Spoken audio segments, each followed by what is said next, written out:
Carrying conductor placed in the external magnetic field.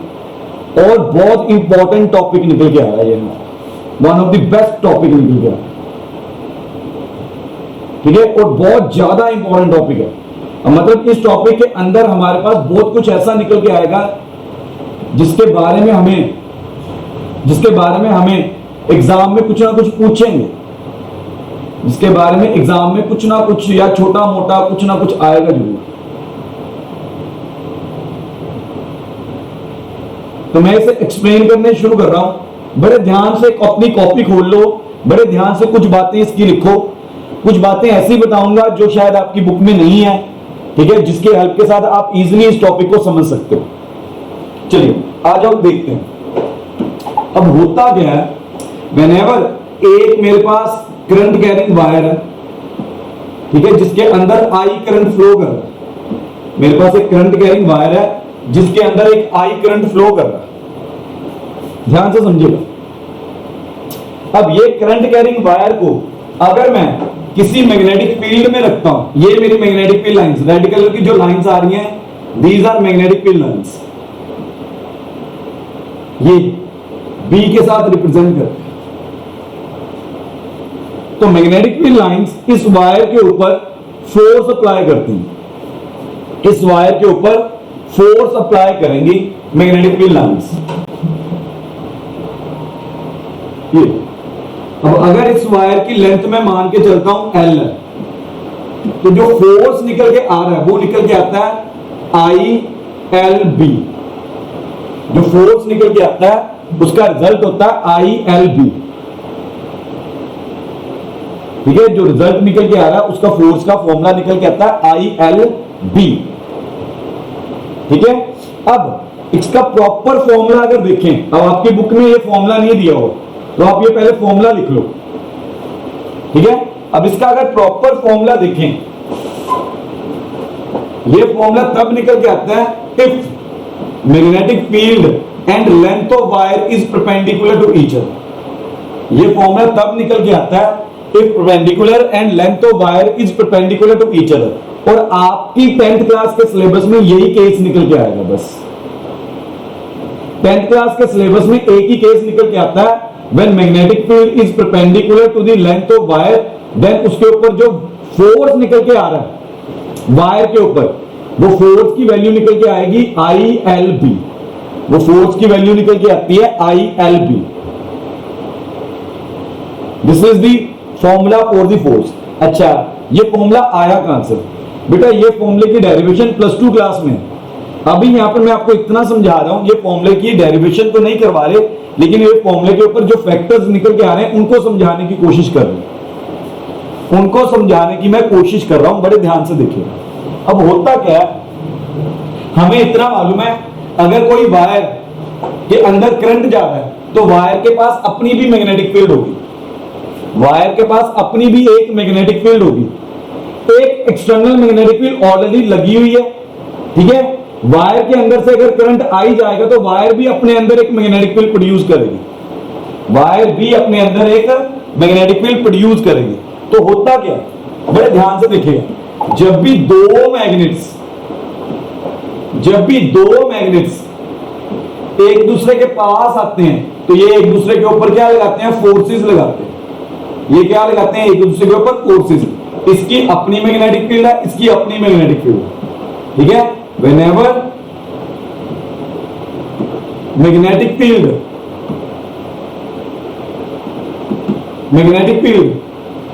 of two magnets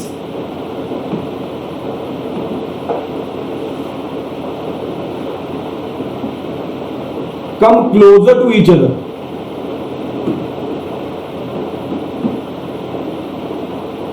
then force of attraction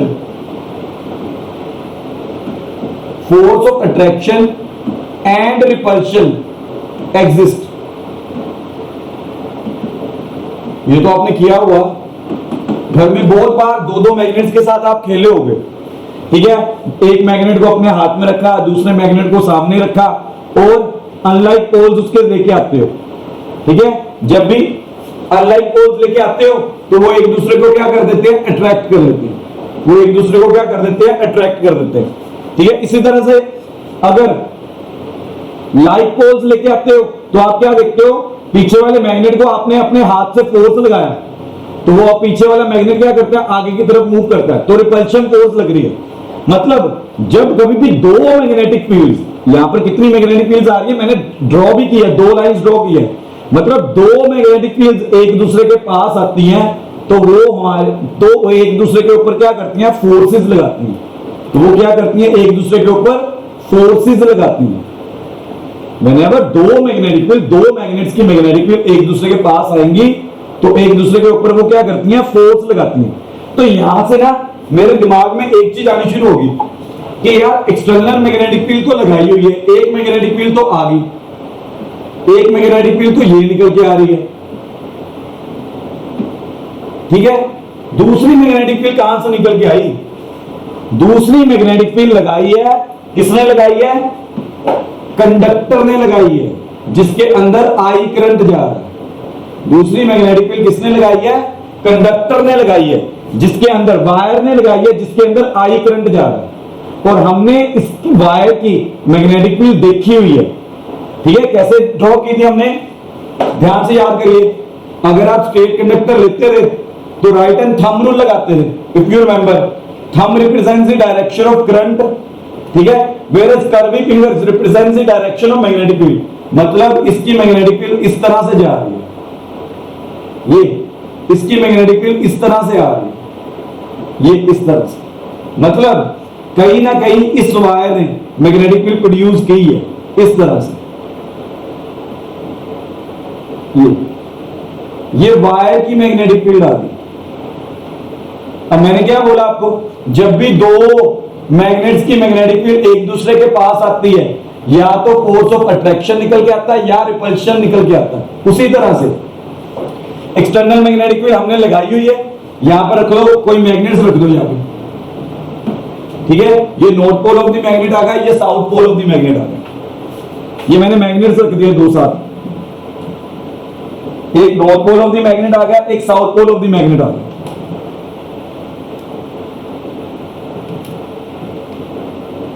ठीक है। तो magnets ने force लगाया हुआ बी वेक्टर, तो वायर के अंदर जो करंट जा रहा है उसके कारण भी एक मैग्नेटिक फील्ड प्रोड्यूस हो रही है, जो सर्कुलर मैग्नेटिक फील्ड मैंने प्रोड्यूस की है। दो मैग्नेटिक फील्ड्स आ गई। जब भी दो मैग्नेटिक फील्ड निकल के आएंगी, मुझे मालूम है या तो फोर्स ऑफ अट्रैक्शन निकल के आएगा या फोर्स ऑफ रिपल्शन निकल के आएगा, या फोर्स ऑफ अट्रैक्शन निकल के आएगा या फोर्स ऑफ रिपल्शन निकल के आएगा। दिस इज द रीजन, जब भी आप एक वायर को मैग्नेटिक फील्ड के अंदर रखते हो तो उसके ऊपर ये फोर्स निकल के आता है, ILB sin थीटा। अब यहां पर 90 डिग्री का एंगल है तो साइन थीटा रहने दो, अकेला फोर्स याद रखो ILB। एल क्या रिप्रेजेंट कर रहा है, लेंथ ऑफ कंडक्टर की रिप्रेजेंट कर रहा है, लेंथ ऑफ वायर कह लो या कंडक्टर कह लो। बी किसे रिप्रेजेंट कर रहा है, एक्सटर्नल मैग्नेटिक फील्ड, जो बाहर से मैग्नेटिक फील्ड किसे मैग्नेट की हेल्प के साथ हमने लगाई है। आई किसे रिप्रेजेंट कर रहा है, करंट की डायरेक्शन को रिप्रेजेंट कर रहा है। आई किसे रिप्रेजेंट कर रहा है, करंट को रिप्रेजेंट करके चल रहा है, ठीक है। अब आपकी बुक में इसकी एक्टिविटी कैसे निकल के आ रही है, आपकी बुक में ना एक होर्शू मैग्नेट लिया हुआ इस तरह से, ये होर्शू मैग्नेट लिया हुआ, ठीक है। दिस इज ए होर्शू मैग्नेट, इसे क्या बोलते हैं, होर्शू मैग्नेट। ये एनसीईआरटी के अंदर एक्टिविटी है। अब ये होर्शू मैग्नेट के पास ना मैंने क्या रखा, एक स्टैंड रखा, ये एक स्टैंड रखा हमने,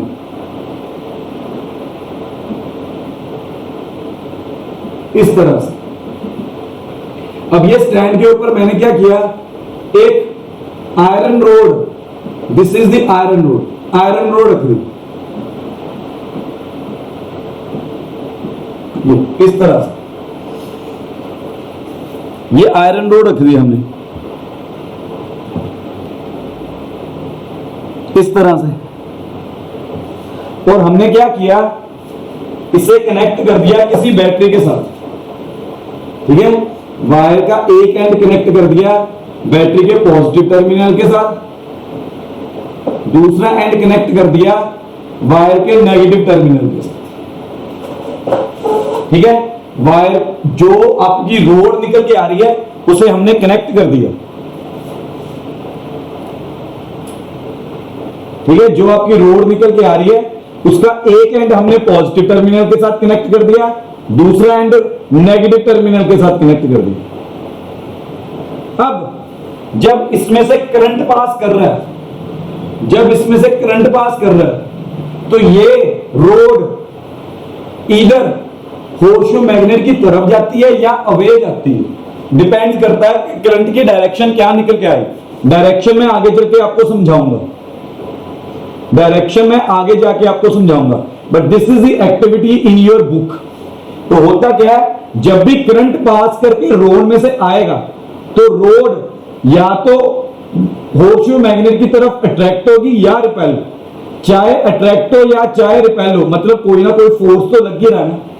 जब करंट पास नहीं कर रहा तो ये एग्जैक्ट पोजीशन निकल के आ रही है रोड की, रोड इसी पोजीशन पे होगी अगर करंट पास नहीं कर रहा। बट एज सुन एज आप करंट पास करवाते हो रोड में से तो रोड मोशन करती है। रोड क्या करती है? मोशन करती है। कोई भी चीज मोशन तभी करेगी अगर उसके ऊपर फोर्स लगता है। मैं न्यूटन के लॉज पढ़ के आया हूं 9th क्लास के अंदर, तो हमने पढ़ा हुआ है Newton second law. Newton second law कहता है कि अगर कोई चीज मोशन में आती है तो इट मींस उसके ऊपर कोई फोर्स लगा। तो जब आप करंट को इसमें से पास करवाते हो तो रोड मोशन में आ जाती है। अब ये प्रैक्टिकल है, ठीक है, घर में ट्राई मत करिएगा इसे करने का, बहुत डेंजरस होगा अगर घर में करोगे, शॉक लग सकता है, किसी की जान जा सकती है। तो ये काम घर में नहीं करने, ठीक है। बट ये प्रैक्टिकल की ऑब्जर्वेशन मैं आपको बताने की कोशिश कर रहा हूं कि अगर तो आप करंट पास नहीं करते तो ये नॉर्मल पोजीशन निकल के आ रही है, ठीक है, ये नॉर्मल पोजीशन निकल के आ रही है आयरन रोड की। बट एज सुन एज आप करंट इसमें से पास करते हो तो होर्शू मैग्नेट, तो आयरन रोड जो निकल के आ रहा है इधर होर्शू मैग्नेट की तरफ मोशन करता है या अवे, इधर होर्शू मैग्नेट की तरफ मूव करता है या अवे। तो मींस आयरन रोड की किस में आ रही है? मोशन में आ रही है, ठीक है। अब आयरन रोड मतलब मैं लिख रहा हूं यहां पे as current passes through iron rod, ठीक है, इट शोज ए मोशन, ठीक है।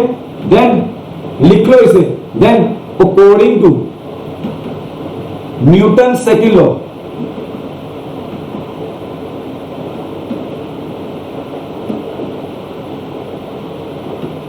According to Newton second law this is possible, motion तभी पॉसिबल है, this is possible if a force comes into play. जैसे ही फोर्स लगना शुरू होता है तभी बॉडी क्या आती है? मोशन में आती है। तो इट मींस ये एक्सपेरिमेंट ने हमें बताया व्हेनेवर कभी आप किसी कंडक्टर को, करंट कैरिंग कंडक्टर को एक्सटर्नल मैग्नेटिक फील्ड के अंदर रखते हो तो वो क्या करता है? उसके ऊपर क्या लगता है? फोर्स लगता है। तो ये ओवरऑल कंक्लूजन निकल के आ रहा है, ये सारे प्रैक्टिकल से नोट कर लो। ये मिलता नहीं है बच्चे को, यही चीज पता नहीं होती कि यार वो मोशन में आ रहा है तो न्यूटन का सेकंड लॉ लगता है। न्यूटन का सेकंड लॉ किसके साथ डील करता है? फोर्स के साथ डील करता है। न्यूटन का सेकंड लॉ कहता है अगर कोई चीज अचानक मोशन में आ जाए, रेस्ट दे, तो इट मींस उसके ऊपर क्या लगा? फोर्स लगा। तो यहां पर यही चीज हो रही है, तो इसके ऊपर फोर्स लग रहा है, ठीक है। अगर होर्शू मैग्नेट को दूर ले जाओगे, होर्शू मैग्नेट यहां से साइड पे कर दोगे, तब अगर आप करंट पास करोगे तो कोई मोशन नहीं निकल के आएगा। Means in the absence of current, in the absence of magnetic field there is no current. चाहे करंट एब्सेंट हो जाए या मैग्नेटिक फील्ड एब्सेंट हो जाए, ठीक है। इन दोनों में से अगर दोनों में से कोई एक भी चीज यहां पर अगर अवेलेबल नहीं होगी तो फोर्स एग्जिस्ट नहीं करेगा, फोर्स एग्जिस्ट नहीं करेगा। तो यहां पर मेरे पास क्या निकल के आ रहा है, फैक्टर्स क्या क्या निकल के आ रहे हैं, फैक्टर्स क्या निकल के आएंगे, स्ट्रेंथ ऑफ मैग्नेटिक फील्ड, पहला फैक्टर निकल के आएगा strength of magnetic field, second factor निकल के आएगा स्ट्रेंथ ऑफ करंट,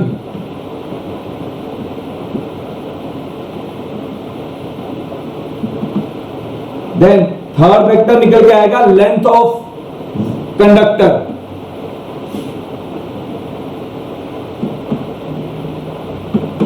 वैसे एक फोर्थ फैक्टर भी निकल के आता है, वो +2 क्लास में, लेकिन लिखना है लिख लो, angle between length of conductor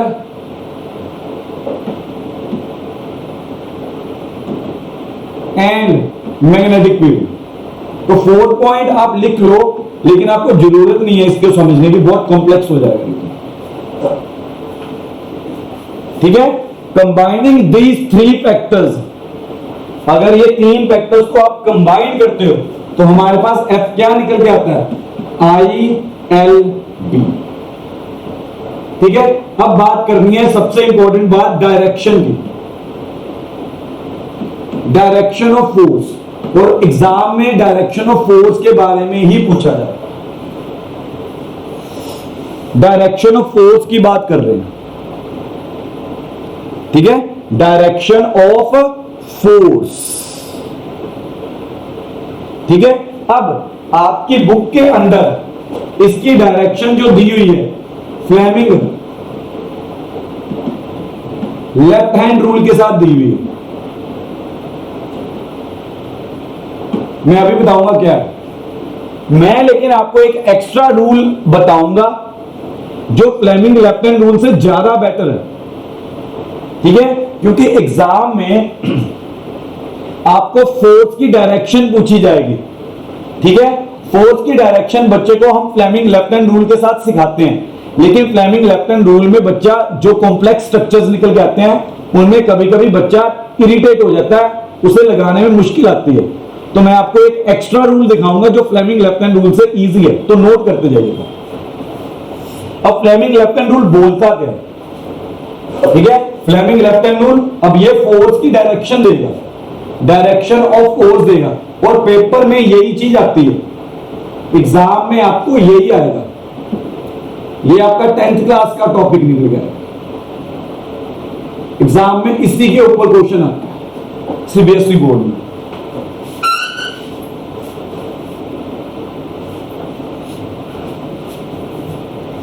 तो वो क्या बोल रहा है, बड़े ध्यान से देखिएगा इसमें, वो कहता है if we stretch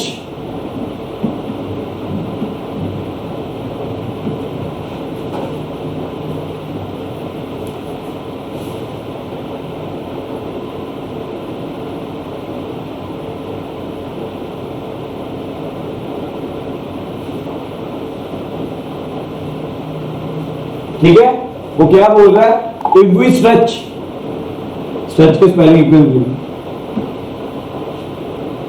stretch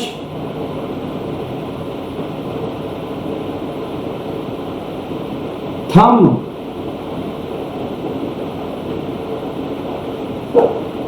four finger and centre finger of our left hand,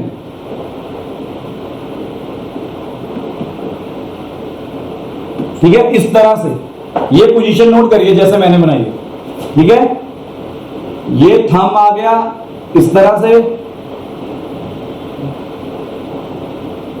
copy के ऊपर आपकी ऐसे कुछ बनेगा, ये थंब को रिप्रेजेंट कर रहा है।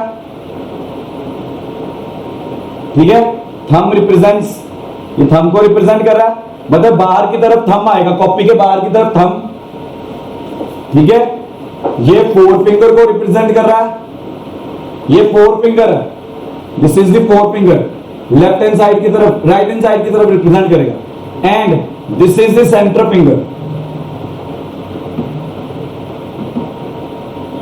ये पोजीशन नोट करो, इस तरह से जो आप देख रहे हो कैमरे के अंदर, ठीक है, इस तरह से थंब 90 डिग्री के एंगल पर है, ये तीनों के तीनों। इफ यू स्ट्रेच थंब, ठीक है, फोर फिंगर, सेंटर फिंगर, ठीक है, इस तरह से रखते हैं या इस तरह से, नजर आ रहा है, ठीक है। अगर इस तरह से रखोगे तो याद रखिएगा thumb represents the direction of magnetic field, father, mother, child. Then thumb represents the direction of magnetic field, thumb represents the direction of force. हम किसकी डायरेक्शन को बताएगा? फोर्स की, या कह सकते हैं motion. Four finger represents the direction of magnetic field.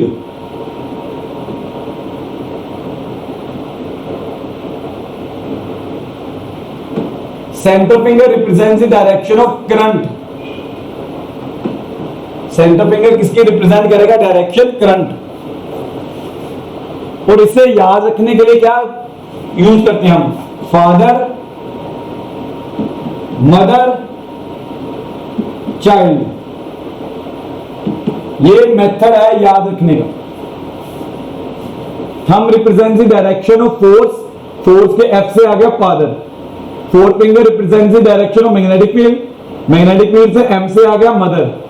Centre finger represents the direction of current, current के सी से आ गया चाइल्ड। तो फादर, मदर, चाइल्ड याद रखो, आपको समझ में आ जाएगा कैसे लिखना।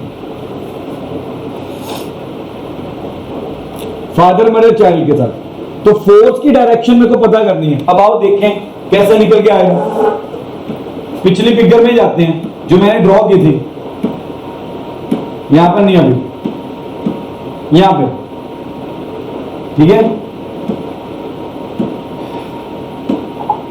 यहां पर फ्लेमिंग लेफ्ट हैंड रूल लगा के देखते हैं,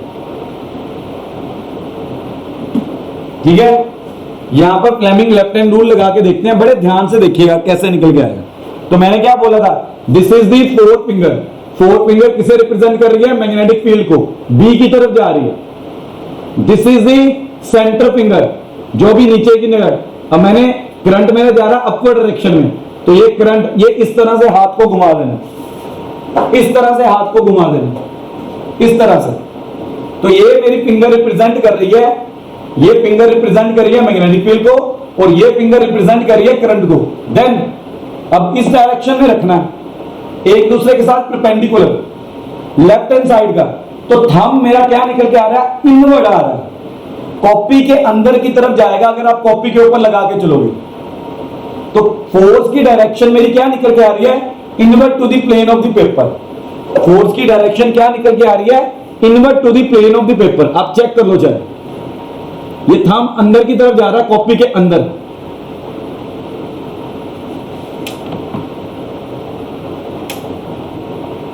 ये इस तरह से रखना है, ठीक है। करंट की डायरेक्शन डाउनवर्ड नहीं अपवर्ड है, तो ये ऐसे घुमा देना, तो ये थंब किसकी तरफ चला जाएगा? कॉपी के इनवर्ड जाएगा। तो यहां पर फोर्स की डायरेक्शन जो निकल के आ रही है, इनवर्ड आ रही है। डायरेक्शन ऑफ फोर्स क्या निकल के आ रही है मेरी? इनवर्ड निकल के आ रही है।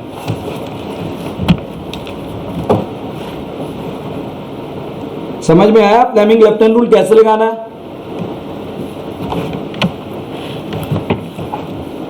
फ्लेमिंग लेफ्ट हैंड रूल कैसे लगाना है? तो ये मेरा इनवर्ड निकल के आया फोर्स, इनवर्ड, ये फोर्स की डायरेक्शन निकल गई।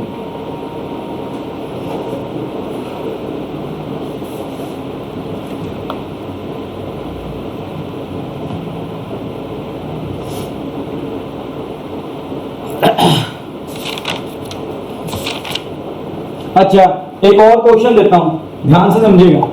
मैंने कल बताया था, इसका मतलब क्या था? मैग्नेटिक फील्ड इनवर्ड जा रही है।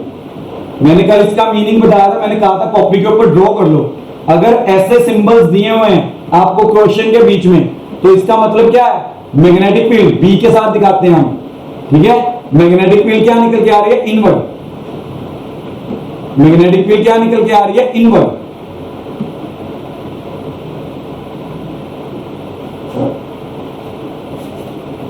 तो ये जो मेरी मिडल फिंगर निकल के आ रही है वो अंदर की तरफ, कॉपी के अंदर की तरफ जाएगी, ये मेरी मिडल फिंगर। देन करंट, अब करंट की डायरेक्शन क्या लेके चल रहा हूं? करंट की डायरेक्शन मैंने ये मान ली, रेड कलर के साथ शो कर दिया ये करंट। ये वायर है, रेड कलर के साथ वायर शो कर दी, उसके अंदर आई करंट जा रहा है, उसके अंदर आई करंट जा रहा है। तो फ्लेमिंग लेफ्ट हैंड रूल लगा के चेक करिए फोर्स की डायरेक्शन क्या निकल के आ रही है। रिप्लाई मैं वेट कर रहा हूं आपका, क्या रिप्लाई दोगे आप? रिप्लाई की वेट कर रहा हूं, क्या रिप्लाई दोगे? देखो जरा,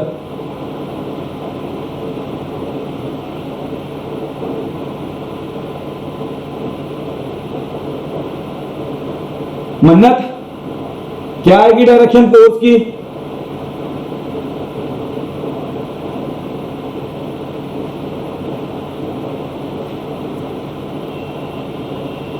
हर्ष ने मुझे रिप्लाई दिया, अभी तक सिर्फ एक रिप्लाई आया, जल्दी करिए, बाकी रिप्लाई करिए।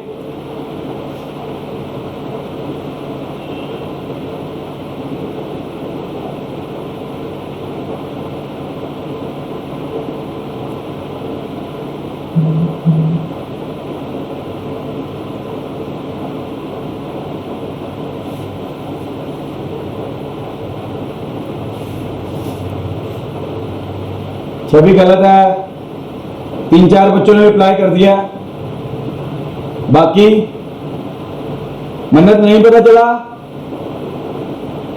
कोमल क्या रिप्लाई आएगा?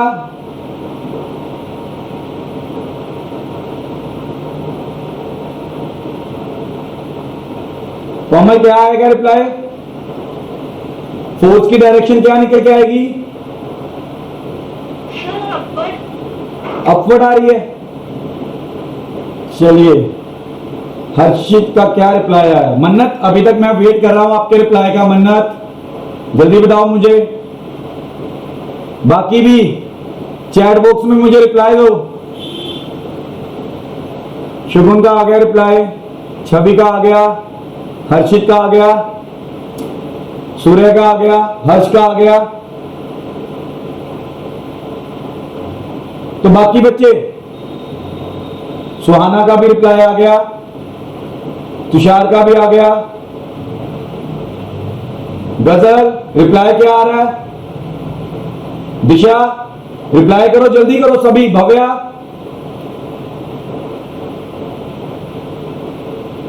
कोशिश करोगे तो पता चलेगा। चलो गजल का रिप्लाई आ गया, ऋषि का रिप्लाई आ गया। चलिए लगाते हैं सर, ठीक है?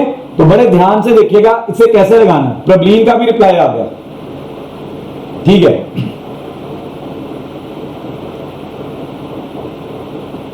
चलिए लगा रहा हूं मैं यहां पर। अब बड़े ध्यान से, कुछ बच्चों ने रिप्लाई सही दिया, कुछ बच्चों ने रिप्लाई गलत दिया। सबसे बढ़िया बात ये निकल के आई, बच्चों ने 2 रिप्लाई मैक्सिमम दिए, या तो अपवर्ड दिया या तो डाउनवर्ड दिया, ठीक है? चलो इतना तो बच्चों को क्लियर हो गया कि यार या तो अपवर्ड निकल के आएगा या डाउनवर्ड निकल के आएगा। और आंसर मेरा निकल के आ रहा है अपवर्ड। आंसर मेरा निकल के आ रहा है अपवर्ड, डाउनवर्ड नहीं निकल के आ रहा। डाउनवर्ड कभी नहीं निकल के आएगा। अभी डाउनवर्ड क्यों नहीं है, लगा के देखते हैं, ठीक है? फ्लेमिंग लेफ्ट हैंड रूल में सबसे पहले तो अपने 3 उंगलियों को, बाकी 2 उंगलियां जो हाथ की रह जाती है उन्हें बंद कर दो, 3 उंगलियों को एक दूसरे के साथ 90 डिग्री के एंगल पर रख लिया करो, इस तरह से। ये 90 डिग्री के एंगल पर रख लिया। अब this one is the centre finger, ये मेरी सेंटर फिंगर होती है, ठीक है? सेंटर फिंगर पहले, सबसे पहले मैग्नेटिक फील्ड अंदर की तरफ आ रही है, कॉपी के इनवर्ड जाएगी सेंटर, इसे रोटेट कर दो। अरे डाउनवर्ड आ रहा है, ठीक है? तो this represents the direction of, नहीं गलत हो गया, ये मैग्नेटिक फील्ड की तरफ आएगी, ये अपवर्ड निकल के आ रही है डायरेक्शन।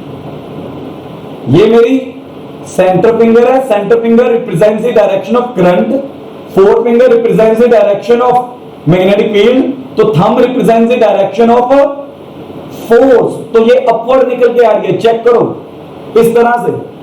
सबसे पहले अपना हाथ ऐसे रखो, मन्नत ध्यान दो इस बात के ऊपर, जिन्होंने रिप्लाई नहीं दिया, हार्दिक, ठीक है, ये मेरी फोर फिंगर है, ये मेरी सेंटर फिंगर जिसका इस्तेमाल आजकल बच्चे गलत इस्तेमाल करते हैं, गाली देने के लिए इस्तेमाल करते हैं, उसे कहते हैं सेंटर फिंगर, ठीक है।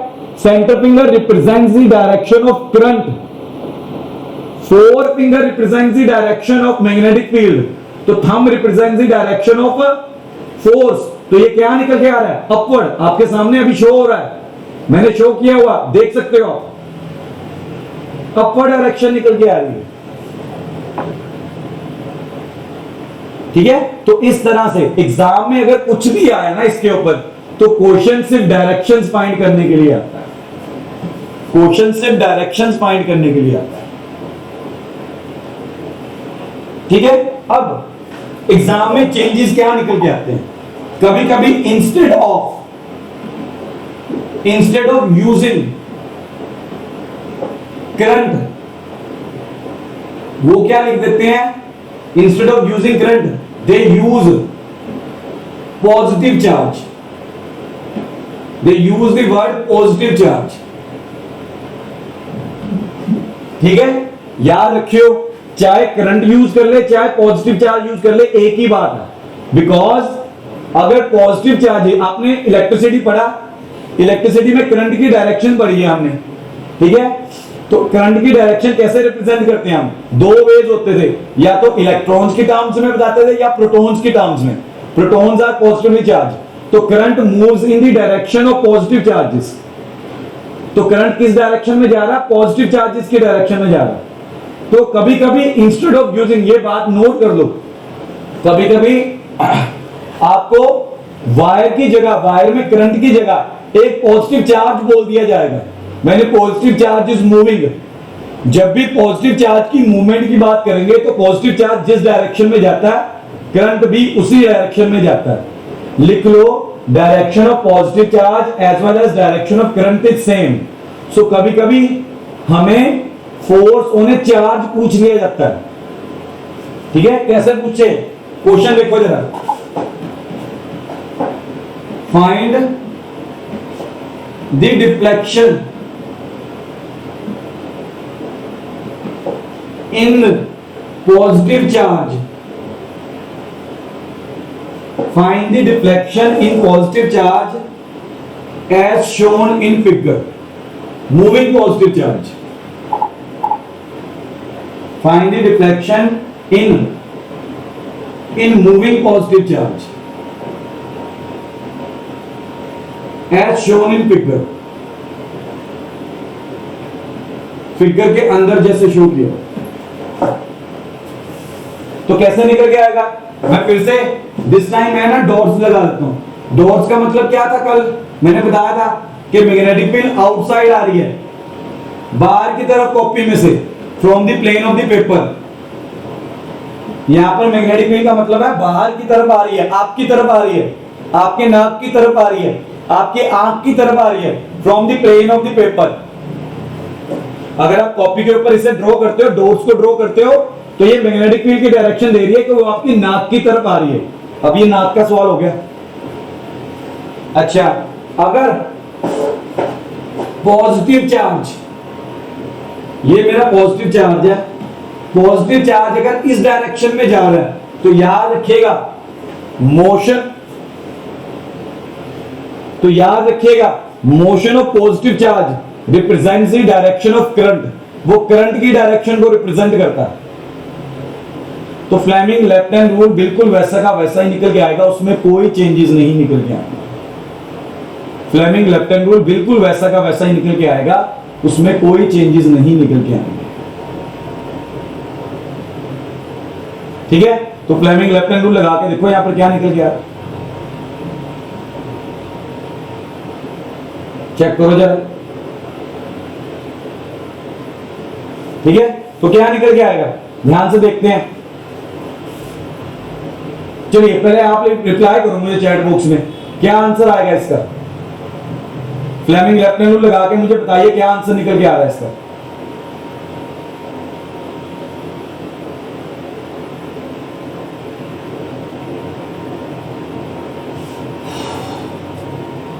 बताइए क्या आंसर निकल के आएगा इसका।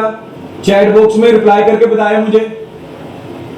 फिर इसके बाद मैं एक और मेथड बताऊंगा जो आपकी बुक में नहीं है, वो फ्लेमिंग लेफ्ट हैंड रूल से ज्यादा इजी निकल के आएगा।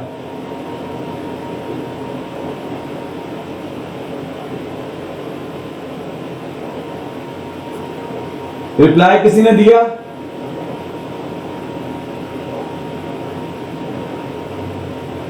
एक रिप्लाई आ गया मेरे पास, चलो वेरी गुड। टाइम लग रहा है, कोई बात नहीं। ओके, ये रिप्लाई मुझे किसने दिया? ऋषि ने दिया। चलो एक रिप्लाई आ गया, ऋषि का रिप्लाई आ गया मेरे पास। और कोई बच्चा जो रिप्लाई देना चाहता है चैट बॉक्स में जाके रिप्लाई दो।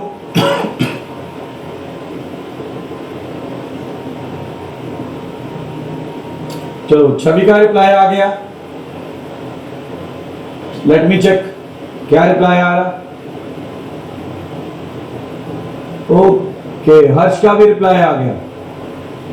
तो मैं इतना बता दूं, 3 बच्चों के रिप्लाई हैं, तीनों के रिप्लाई डिफरेंट है। रिप्लाई किसी का आपस में मैच नहीं कर रहा, तीनों में से कोई एक रिप्लाई सही होगा।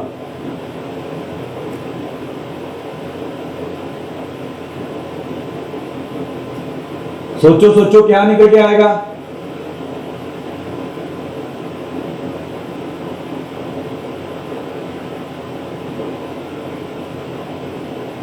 सभी रिप्लाई चेंज किया, दोबारा रिप्लाई आ गया आपका। सुहाना का रिप्लाई आ गया। अब रिप्लाई तेजी के साथ आने शुरू हो गए, काफी बच्चों ने रिप्लाई दे दिया। हर्षित का भी रिप्लाई आ गया, छवि का भी, छवि ने चेंज किया रिप्लाई अपना, ठीक है। सुहाना का भी रिप्लाई आ गया। चलिए एक बच्चे का और रिप्लाई आया मेरे पास।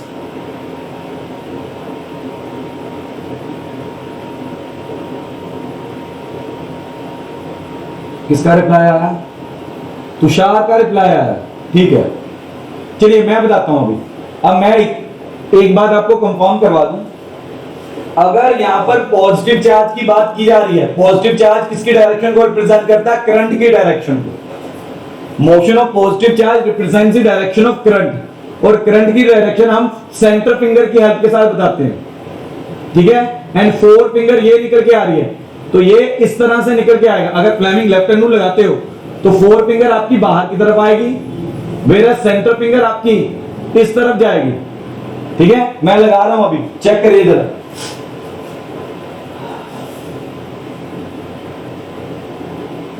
ठीक है, तो देखिएगा अब ये 4 फिंगर बाहर की तरफ, मैग्नेटिक फील्ड क्या लग रही है? Perpendicular to the plane of the paper, paper के बाहर की तरफ, perpendicular to the plane of the paper, ठीक है। तो इस तरह से निकल के आया। अब मैंने अपने हैंड को इस तरह से रोटेट किया,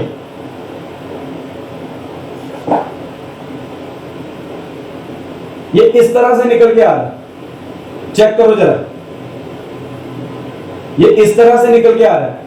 4 finger represents the direction of magnetic field, बाहर की तरफ आ रही है। Centre finger represents the direction of charge, ठीक है। तो डायरेक्शन फोर्स की क्या निकल के आ रही है? डाउनवर्ड। डायरेक्शन फोर्स की क्या निकल के आ रही है मेरे पास? डाउनवर्ड। फोर्स की डायरेक्शन क्या निकल के आ रही है मेरे पास? डाउनवर्ड,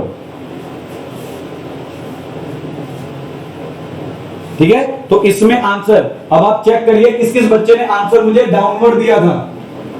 बिल्कुल सही आंसर दिया था जिन्होंने डाउनवर्ड दिया था, डाउनवर्ड निकल के आएगा,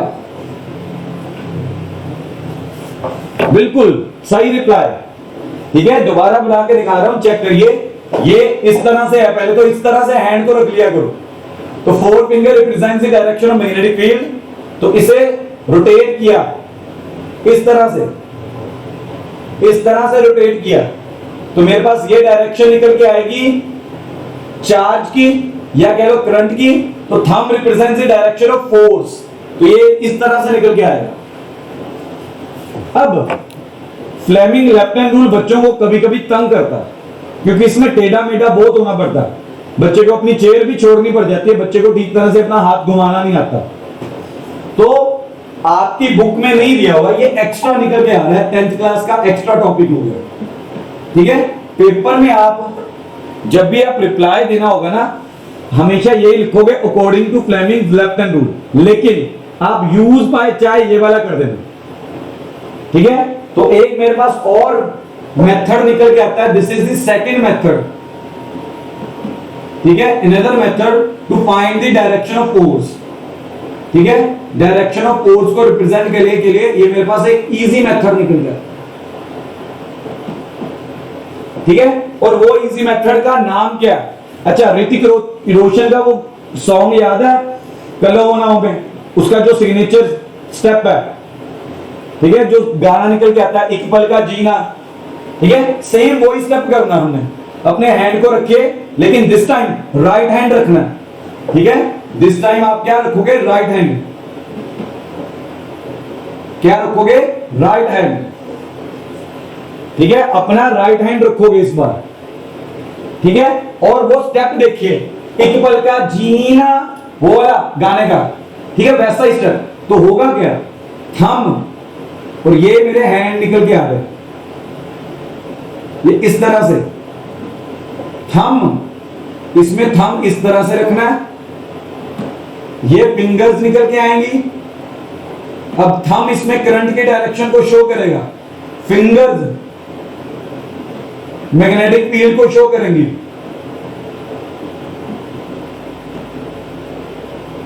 जो पाम निकल के आएगा ना, हथेली निकल के आएगी आपके हाथ की, वो फोर्स की डायरेक्शन को शो करेगा।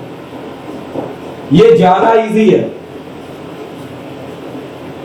अब ये आपकी बुक में नहीं दिया हो, ये +2 क्लास का सिलेबस का है, लेकिन जब भी आप इसे फ्लेमिंग लेफ्ट हैंड की जगह अगर यूज करोगे तो फोर्स की direction will remain same, force की डायरेक्शन चेंज नहीं होगी, फोर्स की डायरेक्शन इसमें चेंज नहीं होती। अच्छा, आपका पाम क्या होता है? ये वाला पोर्शन, ये वाला पोर्शन आपका पाम है, जहां पर लकीरें आपके हाथ की, किस्मत लकीरें, that is known as palm. अब पिछले क्वेश्चन में लगा के देखते हैं, पिछले क्वेश्चन में लगा के देखते हैं, ठीक है। तो उसमें क्या था? Thumb represents the direction of current. तो मैंने क्या बोला? Positive charge and current same direction में जाते हैं, तो थंब ये निकल के आ गया। अब दिस टाइम याद रखियो, यूज क्या करना है? राइट हैंड, ठीक है। Then magnetic field, magnetic field क्या निकल के आ रही है? मैग्नेटिक फील्ड, ये फिंगर्स रिप्रेजेंट कर रही हैं, ये मेरी फिंगर्स बाहर की तरफ, तो ये मेरा पाम क्या निकल के आ रहा है? डाउनवर्ड निकल के आ रहा है। मेरा पाम क्या निकल के आ रहा है? डाउनवर्ड निकल गया, मतलब अपने हाथ को इस डायरेक्शन में रखना। तो आ रही है ना फोर्स की डायरेक्शन डाउनवर्ड, हमने भी यहां पे डाउनवर्ड ही लिखी है, हमने भी यहां पे डाउनवर्ड ही लिखी है। तो मतलब अगर एग्जाम में फ्लेमिंग लेफ्ट हैंड रूल लगाना नहीं आ रहा तो राइट हैंड पाम रूल लगा लो। And right hand palm rule के लिए ये ज्यादा इजी है, ये फिगर ड्रॉ कर दो। फिगर के अंदर thumb represents the direction of current, whereas fingers represents the direction of magnetic field, palm represents the direction of force, palm represents the direction of force।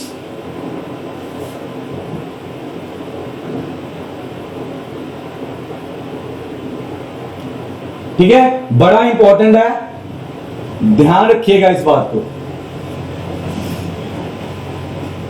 अच्छा, इस क्वेश्चन के अंदर again right hand palm rule लगा के देखते हैं। This time magnetic field, ये चार फिंगर्स जो मेरी निकल के आ रही है ना हाथ की, ये मैग्नेटिक फील्ड के डायरेक्शन को रिप्रेजेंट करेंगे inward. Thumb represents the direction of current, यहां पर डायरेक्शन ऑफ करंट शो करने के लिए अपने हाथ को घुमा दिया मैंने इस तरह से, तो पाम मेरा क्या निकल के आ रहा है? अपवर्ड। पाम मेरा क्या निकल के आ रहा है? अपवर्ड। तो अपवर्ड डायरेक्शन के अंदर अगर पाम की डायरेक्शन निकल के आ रही है तो फोर्स की डायरेक्शन क्या निकल के आ रही है? अपवर्ड। हमने फ्लेमिंग लेफ्ट हैंड रूल लगा के भी यहां पर direction of force upward point की थी। फ्लेमिंग लेफ्ट हैंड रूल लगा के हमने इसकी डायरेक्शन अपवर्ड ही पॉइंट की थी, याद रखिएगा, ठीक है। मुद्दे की बात, कभी कभी बच्चे को ना एग्जाम में तंग करने के लिए टीचर्स क्या करते हैं, यहां पर पॉजिटिव चार्ज की बजाय नेगेटिव चार्ज दे देते हैं। अगर नेगेटिव चार्ज की डायरेक्शन ये निकल के आ रही है तो याद रखिएगा करंट की डायरेक्शन ये निकल के आ रही है। अगर तो पॉजिटिव चार्ज दे दिया पॉजिटिव चार्ज की जो डायरेक्शन है करंट उसी डायरेक्शन में होता है, लेकिन अगर पॉजिटिव चार्ज की जगह नेगेटिव चार्ज दे दिया तो याद रखिएगा डायरेक्शन ऑफ करंट क्या लोगे, ऑपोजिट लोगे। डायरेक्शन ऑफ करंट क्या लोगे, ऑपोजिट। क्योंकि अगर आपको याद हो इलेक्ट्रॉनिक करंट की डायरेक्शन हमने पढ़ी थी, वो क्या होती थी कि current, direction of current is in the opposite direction to the electrons. Electrons क्या होते हैं, नेगेटिवली चार्ज। तो अगर पॉजिटिव चार्ज की जगह नेगेटिव चार्ज दे दिया जाए तो डायरेक्शन ऑफ करंट क्या लेनी है, ऑपोजिट लेनी है। और फ्लेमिंग लेफ्ट हैंड रूल लगा दो, चाहे राइट हैंड थंब रूल लगा दो, वहां से डायरेक्शन ऑफ फोर्स कैलकुलेट कर सकते हो, वहां से डायरेक्शन ऑफ फोर्स कैलकुलेट कर सकते हो।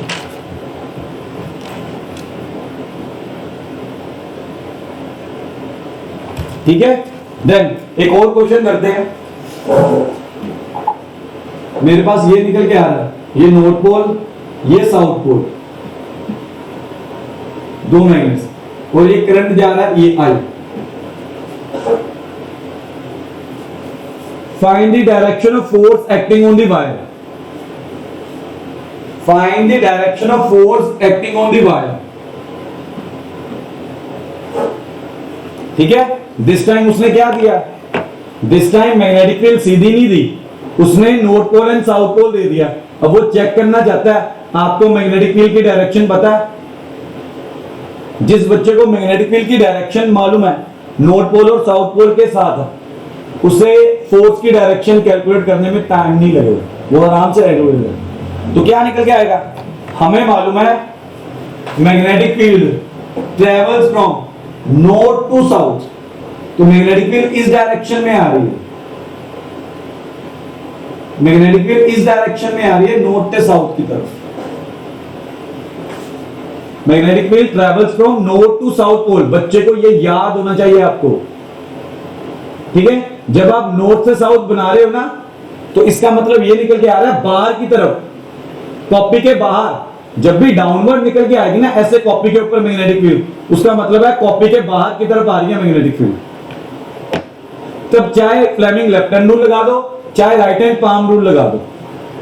ठीक है, फ्लेमिंग पाम रूल लगाते हैं। चलो, पाम रूल के अकॉर्डिंगली डायरेक्शन क्या निकल के आ रही है, magnetic field outside to the plane of the paper. Current की डायरेक्शन क्या निकल के आ रही है, thumb represents the direction of current, right hand palm rule, तो क्या निकल के आ रहा है, डाउनवर्ड निकल के आ रहा है। फोर्स की डायरेक्शन क्या निकल के आ रही है, डाउनवर्ड। फोर्स की डायरेक्शन क्या निकल के आ रही है, डाउनवर्ड।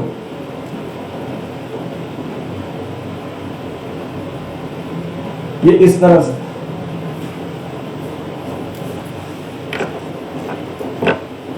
क्लियर हो रही बात।